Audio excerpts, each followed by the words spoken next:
assalaamu aleykum wa rahmatullahi taala wa barakaatu. mbokk yi, mbokki taalibe yi, mbokki jullit yi, ñu ngi leen di nuyu li leen ziyaare ci bés bu tedd bii. nii topp ma kenn àq, mu ko doon toppee baal na àq ñëpp, di ñaari ñëpp ñu bokk balante àq. kon kàddu yi moom jërul guddal,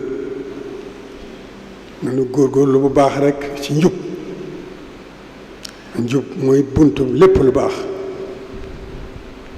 nanu gën a góorgóorlu bu baax, waxuma sax nu am diine, waxuma it nu bëgg diine, waaye li mu wax mooy nu gën a fonk suñ diine.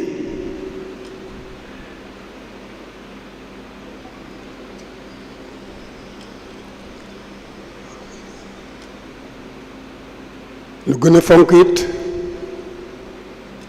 sunu taalibe.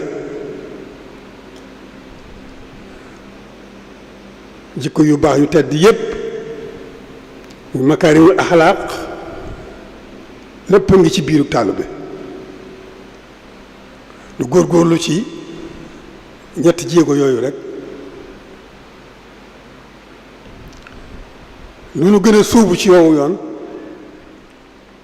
di gën a xam sëriñ bi, di gën a mën a dund sëriñ bi, ndax sëriñ bi moom boolewul ak dara boroomam ak yonent bi mu ko tegtal.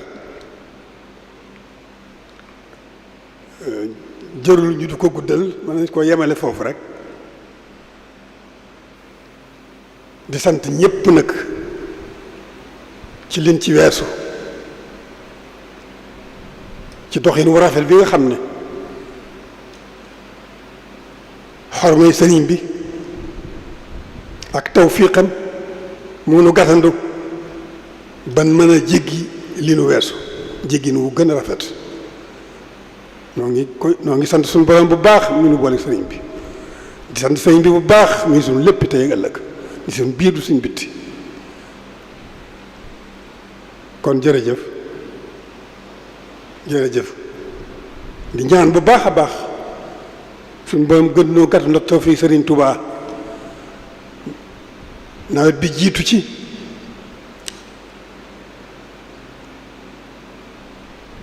lan ci wut lépp di ko séentu suñu borom gàttal nu ci ak tawfiq sëriñ bi, ñu amee ko nan ko bëggee wala lu gën a sax kawe suñu njort.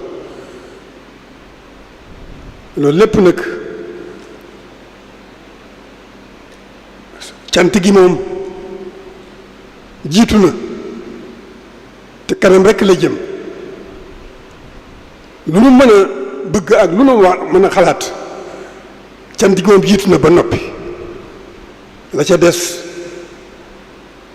yaakaar rekk la ak rafet njort, te loolu yaakaar ji mat da sëkk. rafet njort gi amul fenn fu mu yem. jërë ngeen jëf, jërë ngeen jëf, jërë ngeen jëf.